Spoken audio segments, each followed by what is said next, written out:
Estamos con el Padre Carlos Rosel de Almeida, párroco de Nuestro Señor de la Divina Misericordia de Surco y doctor en Sagrada Teología por la Universidad de Navarra de España, con su tesis de Escatología Ortodoxa.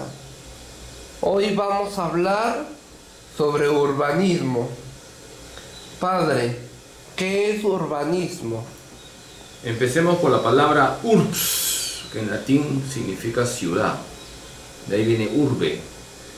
El urbanismo es la ciencia que permite diseñar, organizar, ordenar correctamente una ciudad de modo que sea un ámbito propio para una vida plenamente humana.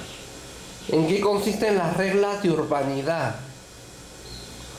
Bueno, ya hemos visto que urbanismo es una ciencia que se relaciona con el diseño de una urbe, una ciudad. Ahora hay que comportarse correctamente en la sociedad, en la ciudad, ese conjunto de normas que nos indican cómo debemos comportarnos en la urbe, en la ciudad, en la casa, en el colegio, en la universidad, en la calle, se llama urbanidad.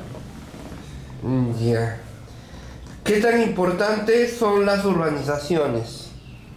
¿Qué tan importantes el son las hombre es urbanizaciones? un ser social, entonces es necesario que el hombre viva en una ciudad, en una urbanización.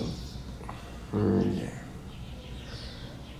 ¿Cuál es la forma de organizar mejor los distritos? A ver, el criterio para organizar bien un distrito, un conglomerado de casas, es que se tengan los servicios básicos: agua, luz, desagüe, zonas verdes, lugares de diversión, lugares para el culto religioso, que haya seguridad. Todo este conjunto de puntos hay que plasmarlos y sale una correcta organización de la urbe. ¿Qué tan importante es el ornato para una urbanización? Bueno, el ornato lo podemos entender como lo decorativo, y es bonito ver una ciudad con jardines, piletas, espejos de agua, pero también tenemos las zonas verdes, que son los pulmones que necesita toda ciudad. ¿Qué tan importante es el saneamiento para una urbanización? Bueno, si no hay saneamiento, no hay una vida plenamente humana, no hay una vida digna. Tenemos que proveer siempre de agua y desagüe todo centro urbano, eso es de cabeza. ¿Qué tan importante es la electricidad para una urbanización?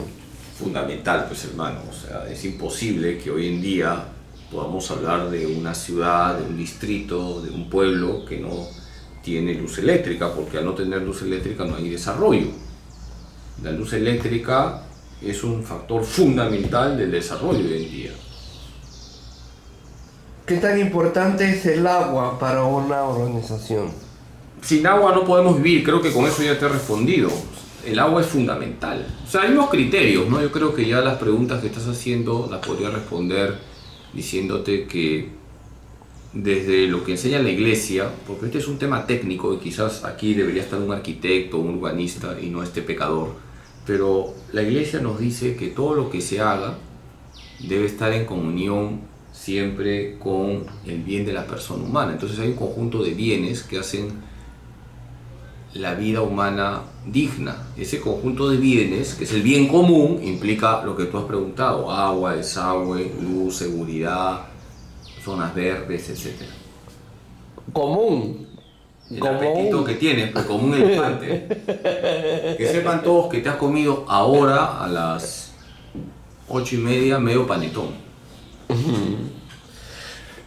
¿Qué tan importante es el internet para una urbanización?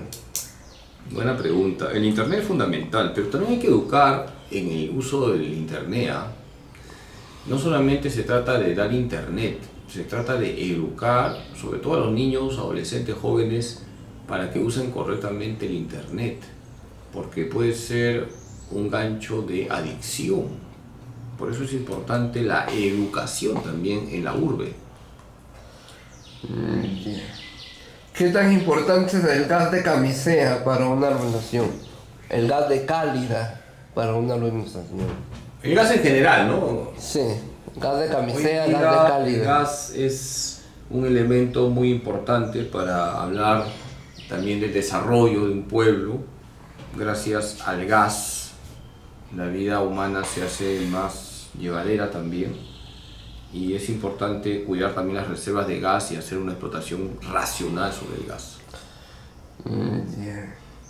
¿Cómo se explica la alta densidad de las urbanizaciones? Se explica porque hay un problema social. Cuando en un país no hay desarrollo homogéneo, cuando se abandona la sierra, se abandona la selva, ¿qué va a pasar? La gente de la sierra y de la selva, con legítimo derecho, van a ir a la costa, porque tienen el legítimo derecho de mejorar sus condiciones de vida.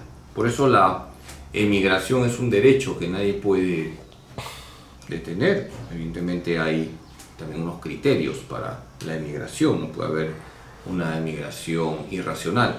Pero si nosotros buscamos que se desarrollen todas las zonas de un país, se va a evitar las conglomeraciones desordenadas que hay en muchas ciudades, sobre todo en la costa. ¿Por qué las grandes capitales del mundo, las ciudades capitales del mundo, se proyectan y se direccionan con construcciones de altura? Porque cuando una ciudad ya no puede crecer horizontalmente, crece verticalmente. Esto es de sentido común. Y eso es lo que pasa, por ejemplo, en Lima.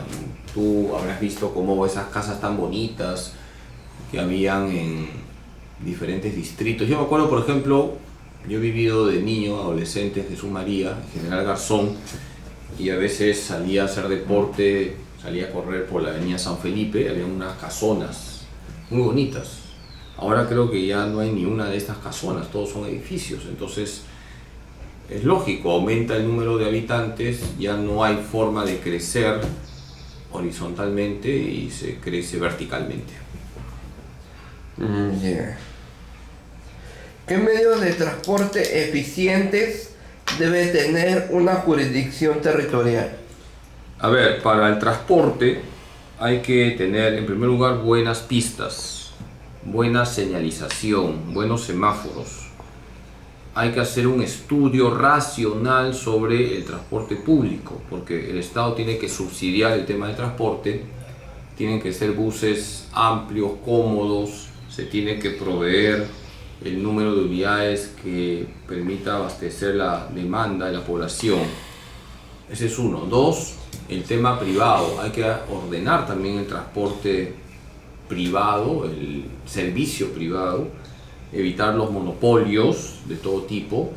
Tiene que haber alguien que piense. Por eso el tema del transporte lleva a toda una ciencia. Hay que calcular, ¿no?, cuánta gente se moviliza cada día, cuáles son las pistas, las avenidas más congestionadas para descongestionarlas, diseñar un metro, diseñar un metropolitano, diseñar puentes para carros, puentes para peatones. Todo esto es una técnica, por eso toco un tema. Es lamentable que en el Ministerio de Transportes y Comunicaciones, por ejemplo, o en otras instituciones, se coloque gente inepta, que ni siquiera son ingenieros o urbanistas o gente que tiene la capacidad para poder mejorar el tema del transporte. Se colocan personas que llegan porque el partido político de turno las ha colocado. Entonces, esto es lamentable. ¿Cómo se conjuga y se complementa los servicios de bus metropolitano, corredores, tren eléctrico, subterráneo, buses provinciales e interprovinciales en una jurisdicción territorial? Bueno, creo que ya te respondí, ¿no? Tiene que haber cabezas pensantes, hay que mover neuronas para hacer todo un diseño integral. Metro, autopista, pistas de 2 carriles, de 1 carril, puentes peatonales, túneles, transporte público, transporte privado, taxis. Todo esto implica un programa. gente capaz que diseñe todo esto.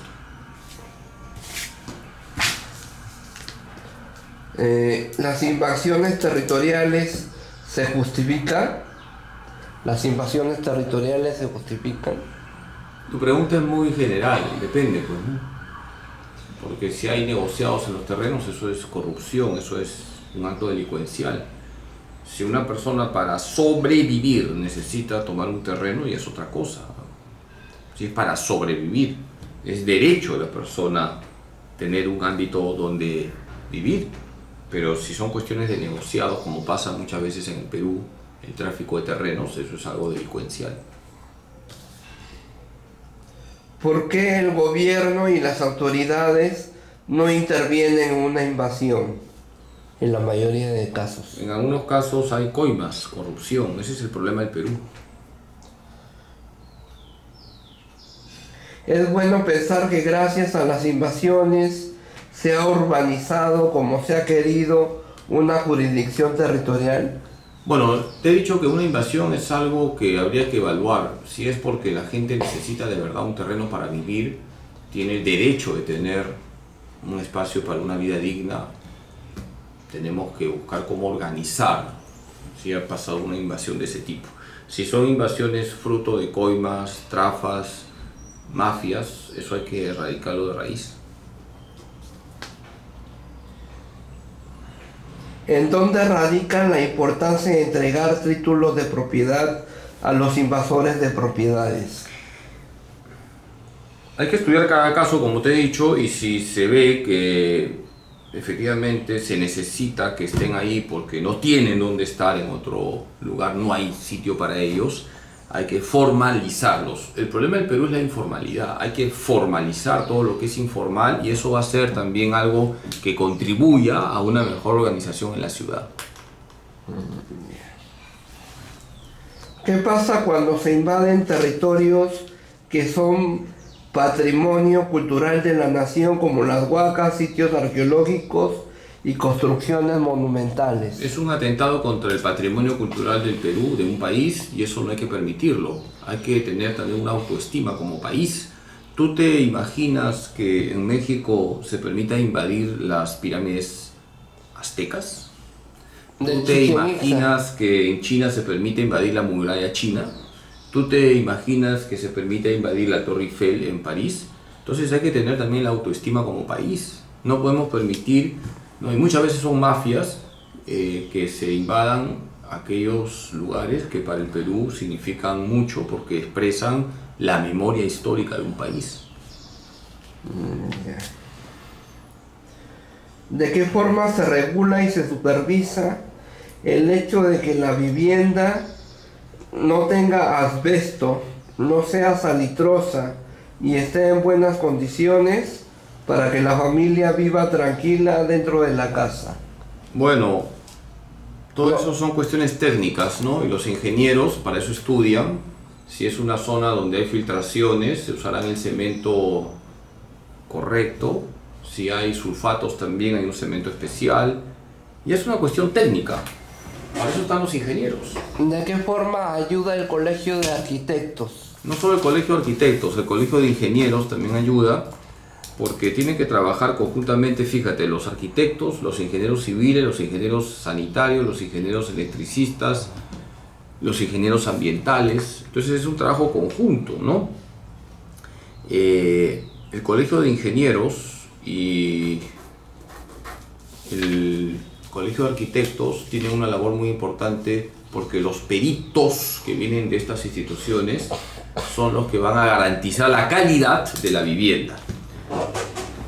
Hermano, todas estas preguntas son como para alguien que trabaje, por ejemplo, en la supervisión de obras, ¿ah?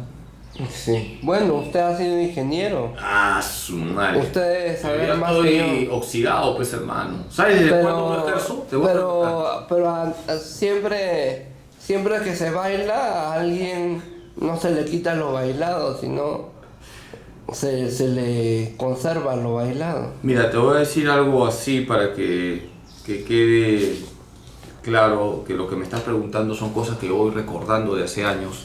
La última obra que yo dirigí, la última, fue el año 1997. Entonces mira cuántos años han pasado desde que no cojo una calculadora, una regla, no me pongo mi casco de ingeniero. De 1997 acá ya han pasado, bendito sea Dios, 25 años, hermano. Entonces yo te estoy respondiendo cosas que me acuerdo, ¿no? Ya. ¿Qué tan importante es que las entidades e instituciones entreguen casas a sus trabajadores? Es algo muy bonito y expresa la preocupación de una empresa por atender correctamente también los requerimientos de su personal. Es lo que se llama la dimensión social que tiene una empresa privada, ¿no? Si una empresa le está yendo bien, sería muy bonito, y es algo que la iglesia promueve, que pueda facilitarle a un trabajador o a sus trabajadores viviendas dignas, también becas para estudiar, en fin. Yo creo que la empresa privada podría hacer mucho bien para poder también elevar el nivel económico, cultural de sus trabajadores. La empresa privada tiene un lugar muy importante en un país y de hecho la Iglesia en su doctrina social señala que es importante promover la empresa privada. Al mismo tiempo, la Iglesia le dice a los empresarios: sean solidarios con sus trabajadores. Preocúpense también de la persona humana, no todo es plata. Entonces se trata, o todo es cuestión de una economía solidaria. Sí, una economía solidaria tiene que ver con dos principios, según la doctrina social de la Iglesia. El principio de solidaridad, lo que estamos viendo, ser solidarios con los trabajadores, y el principio de subsidiariedad, es decir, la libertad, ahí donde un grupo privado puede actuar legítimamente, que el Estado no se meta y que dé márgenes de libertad. Ya. ¿Qué tan importante es que una entidad o institución tenga un fondo de vivienda? Es muy bueno, ¿no? Porque esto es como una seguridad para la persona. Todos queremos tener vivienda propia, es el sueño de la vivienda propia, y si las instituciones, las empresas lo promueven, todo eso repercute en el bien común de un país. Sería bueno, sería lo mejor de que el Congreso de la República regule a través de sus parlamentarios el sueño de la vivienda propia o fondos de vivienda que tengan las empresas e instituciones. Yo creo que es un trabajo conjunto, ¿no? Por un lado, el tema del gobierno, el tema estatal, que promueve la vivienda propia, y por otro lado, las empresas privadas. Tienen que trabajar conjuntamente. ¿Por qué no todas las empresas o instituciones tienen un fondo de vivienda? ¿Por qué una sí y otra no? Es que depende también de la capacidad económica de cada empresa. No es lo mismo una empresa que está yendo bien que otra que está tratando de sobrevivir. Yeah.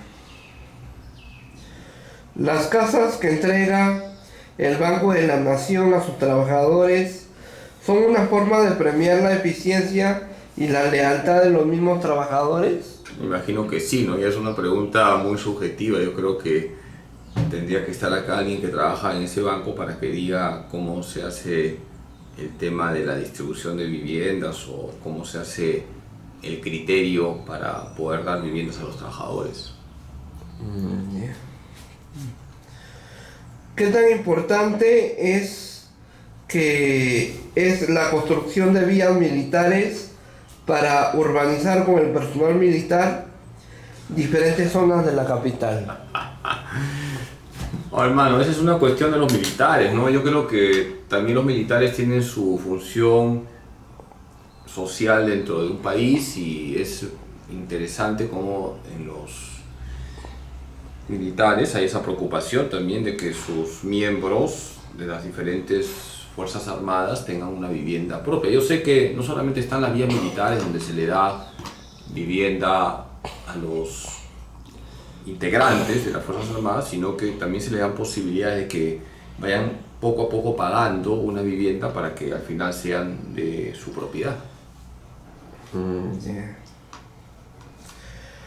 ¿En qué condiciones debe estar una vivienda que va a ser donada o regalada a cada personal? Bueno, yo creo que el sentido común te dice que no se caiga, ¿no? Que tenga una edificación noble, que tenga el agua, la luz, la electricidad, todo saneado, que no hayan deudas también. Son criterios básicos. ¿A qué le llama construcción noble? Buena pregunta. Hoy en día, pues, ¿Qué requisitos se debe habla de de tener? construcción noble, generalmente las construcciones de mampostería o de concreto armado. Mampostería son ladrillos, concreto armado, ya sabemos qué es. Generalmente es una construcción noble, ¿no? Ahora, tampoco es que las construcciones de madera sean malas. Hay construcciones de madera buenas. De hecho, me acuerdo en la uni, tenía un profesor, Scaletti, el ingeniero Scaletti, un tigre, ¿eh? Un genio. Había sacado la mayor nota en MIT, en el MIT, Massachusetts, y había hecho un libro sobre construcción de edificaciones con madera, de calidad, ¿no? Pero aquí en el Perú no se estila, sobre todo en la costa, ¿no? Construcciones de casas con madera, pero bueno, pues si se hace bien una construcción con madera, bendito sea Dios. ¿Y qué tipo de madera se podría utilizar en una construcción de madera? Bueno, hijos, ¿Roble ya. o cedro o caoba? Eso ya es para cosas finas, ¿no? Sí. Yo creo que el tornillo no está mal, ¿no? Ya. Sigue, doctor, vamos terminando.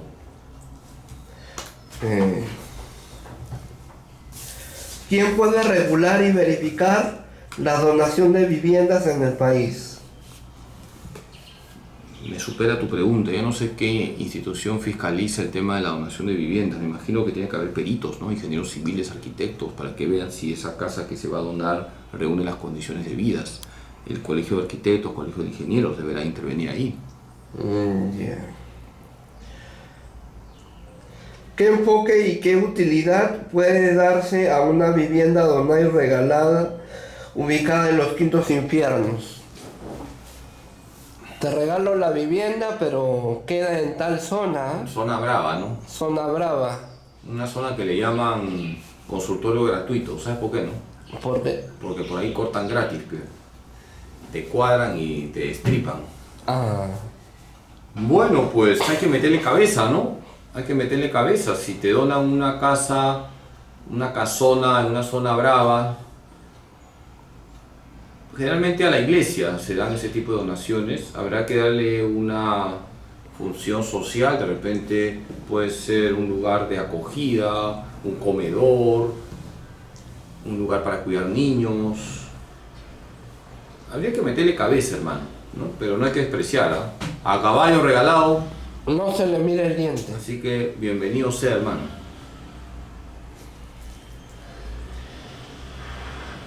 El que quiere celeste que le cueste.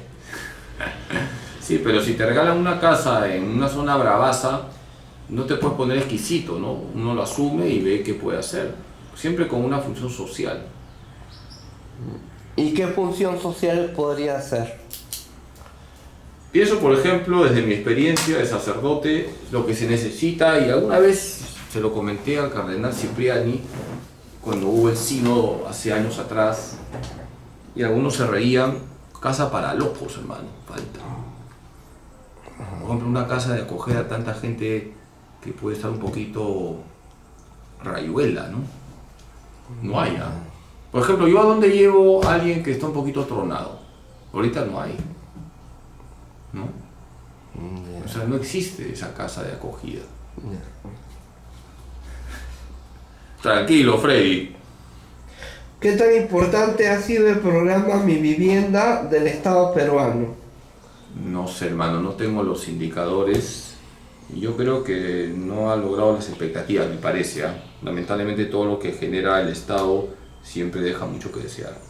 ¿Qué tan importante ha sido el programa Techo Propio del Estado peruano? También te respondo lo mismo, no tengo los indicadores como para hacer una evaluación objetiva, pero el criterio que yo tengo siempre cuando me preguntan estas cosas es que el Estado peruano es muy ineficiente y esto es algo que hay que mejorar, sin ánimo de criticar, ¿eh? ¿Qué tan importante ha sido el programa Mi Barrio del Estado peruano? No tengo datos, hermano, paso. Ya. ¿Qué tan importante ha sido Un Techo para mi País como iniciativa sin fines de lucro para las personas de bajos recursos económicos? Ya, todas estas iniciativas, y también aquí hay ONGs que intervienen, son interesantes, ¿no? Y yo creo que ya con esto respondo toda tu retahíla de preguntas de ese tipo. Hay que ver en qué se puede mejorar, ¿no? Ya sea que venga del Estado o de instituciones privadas, ONGs, qué podemos mejorar para poder dar vivienda de calidad, para poder ayudar sobre todo a las personas más necesitadas. Ya. ¿Cree que el conciertecho que se hace cada año de Un Techo para mi País funciona? ¿Logra sus expectativas? Escueléame, hermano, ¿qué es eso? El conciertecho. El concierto a beneficio para obtener fondos para Un Techo para mi País. ¿Dónde se hizo? ¿Ah? ¿Se va a hacer o...? Que yo sepa, casi todos los años se hace. Pero creo que por pandemia se suspendió, ¿no? Ah, bueno. Entonces yo creo que había que reactivarlo, ¿no? Sí. Bien. Ya. ¿Qué tan importante es que se organice la población en juntas vecinales? Todo lo que significa organizarse para el bien hay que aplaudirlo y es bueno que haya organizaciones distritales, pero no politizadas, ¿ah? Que sean para buscar la seguridad del distrito, el ornato del distrito, que la limpieza del distrito funcione, que hayan también instituciones dentro de un distrito básicas como iglesias, mercados, etc. O sea, lo que son organizaciones distritales, todo eso está muy bien siempre y cuando no se ideologizan, es decir, no se politizan. Ya. ¿En dónde radica la importancia de una junta vecinal? En que se busca el bien de los vecinos y quienes estén ahí, pues, sobre todo las cabezas, sean personas que no van para lucrar, sino que son personas que dan su tiempo para servir. Ya. ¿Qué relación y correspondencia debe existir entre la municipalidad y la junta vecinal? Tiene que haber una coordinación estrecha porque la junta vecinal informa a la municipalidad si hay algún problema. También sería bueno que den informes mensuales para que la municipalidad pueda tener también un panorama realista de lo que está pasando en el distrito, porque las autoridades no pueden estar pues en el aire, no pueden estar en la luna de paita, entonces tienen que ser informadas por las juntas vecinales de lo que está pasando en un distrito, por ejemplo el tema de la seguridad. ¿Cuál es la diferencia entre una junta vecinal y una ronda campesina? Son situaciones diferentes, ¿no? La ronda campesina más trabaja, yo diría exclusivamente trabaja en zonas rurales y tiene su labor, y yo me saco el sombrero por los ronderos que lograron detenerse a Sendero Luminoso, a terrorismo en la época tan complicada que vivimos. Las rondas tienen su función, pero también las rondas no pueden ser politizadas, eso también es importante. ¿Por qué en casos de conflicto armado y terrorismo la junta vecinal y la ronda campesina cumplen una función muy importante? Más que las juntas vecinales, las rondas, ¿eh? Porque las rondas trabajan en zonas más deprimidas, donde hay más miseria, donde hay más resentimiento, y todo eso es caldo de cultivo para los conflictos. Entonces las rondas campesinas, repito, tienen una labor importante, no deberían estar politizadas ni manipuladas, sobre todo por la izquierda, tienen que preocuparse por el bien de las zonas rurales. Ya, doctor, vamos cerrando.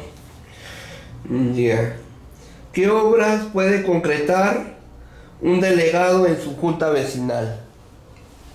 Eso depende de cada distrito, ¿no? No es lo mismo Miraflores que Villa El Salvador, no es lo mismo Chorrillos que Zárate, no es lo mismo el Rímac que La Molina. Entonces habría que ver las necesidades de cada distrito. Ya. Última pregunta, doctor. Conságrate. ¿Qué coordinaciones puede gestionar un delegado de la junta vecinal con entidades, instituciones y empresas? Sus preguntas son como si yo fuese un burócrata, hermano. Yo me imagino que tendrá que ver las necesidades del distrito y buscar las instituciones pertinentes, ¿no? Ya. Ya. ¿Para qué está un delegado de la junta vecinal si está el regidor de la municipalidad? ¿Qué funciones los separan y los distinguen el uno del otro? Su madre, hermano, yo no tengo ni idea muy bien de las funciones que hay en ese organigrama, porque la verdad que esas cosas a mí me dan alergia, no ver organigramas. Yo me imagino que una municipalidad, pues la cabeza del alcalde, está el teniente alcalde, los regidores, hay oficinas diversas. Yo tengo criterios, ¿no? Primer criterio, capacidad técnica, que sean capaces todos. Segundo criterio, honestidad, nada de corrupción, nada de coimas. Tercer criterio, cercanía con la gente, tienen que estar pendientes de lo que está pasando en el distrito, ¿ya? Muy bien, Ya, doctor. y los delegados de las juntas vecinales. Ellos alimentan, ¿no? Alimentan con datos para que los que trabajan en la municipalidad se den cuenta de lo que está pasando en el distrito. O sea, yo creo que los encargados de las juntas vecinales son los que van a alimentar con datos, con problemas, si se quiere, a las autoridades para que ellas vean la manera de resolver estos problemas, estas cuestiones que van apareciendo en el distrito. Bueno, doctor, gracias por buscarme para responder cosas que me superan, pero bueno, algo he tratado de decir. Esperemos que las próximas entrevistas sean cuestiones más teológicas, hermano, porque ya esto lo puede responder cualquiera, ¿no? Sí, padre. Pero cualquiera que lee, cualquiera que tiene bagaje cultural, acervo cultural, Madre. conocimiento, noción de causa. ¿Ah? Muy bien, hoy día es Nuestra Señora de Guadalupe, permíteme dar un mensaje. ¿Ya? La Virgen es nuestra madre, es la emperatriz de América Latina. Un saludo a todos los mexicanos, a todos los católicos de América Latina. María es nuestra madre, acudamos a ella, pidámosle a la Virgen que nos ayude a tratarnos como hermanos, a poner todos el hombro para sacar adelante siempre el país donde vivimos. La Virgen nunca nos deja, ella nos cubre con su manto maternal. Que Dios Todopoderoso les bendiga en nombre del Padre, y del Hijo, y del Espíritu Santo. Cuéntenos qué va a haber al mediodía en el Santuario Divina Misericordia de Surco. Bueno, tenemos la misa del mediodía y luego una Van a venir los mariachis, serenata ¿no? con mariachis. No va a haber tequila, por si acaso. Tampoco van a haber tacos porque está muy gordo. Pero vamos a tener un homenaje a nuestra madre. Así que ánimo y bendiciones. Fue el padre Carlos Rosel de Almeida, párroco de Nuestro Señor de la Divina Misericordia de Surco y doctor en Sagrada Teología por la Universidad de Navarra de España, con su tesis Escatología Ortodoxa para la Cámara de Freddy Armando Romero Paredes. No se pierda el correo mariano, su boletín informativo de la Arquidiócesis de Lima, a cargo de Monseñor José Ignacio Alemán y Grau. También no se pierdan los programas radiales del padre Carlos Rosel de Almeida, confirmando nuestra fe, los martes a las 10 de la mañana por Radio María Perú, y los domingos, hoy es el Día del Señor, a las 9:30 de la mañana por Radio María Perú. Lo puedes sintonizar en cualquier aparato o dispositivo de audio o de sonido, en una página web, buscando Radio María Perú en el buscador, o lo puedes sintonizar en el fanpage, en la página de Facebook de Radio María Perú, esa página o ese fanpage que tiene el logotipo de la Virgen en tonos turquesas, pasteles y celestes. También no se pierda, no deje de comprar, no deje de regalar, no deje de compartir, no deje de leer los libros del Padre Carlos Rosel de Almeida, Semillas de Misericordia, El brazo que sostuvo a Dios y Los ratitos, como un ratito con la Virgen María. De venta en librerías Paulina, en librerías San Pablo, librerías Salesiana, librería Santa Faustina del Señor de la Divina Misericordia de Surco. Gracias. Paz, hermano.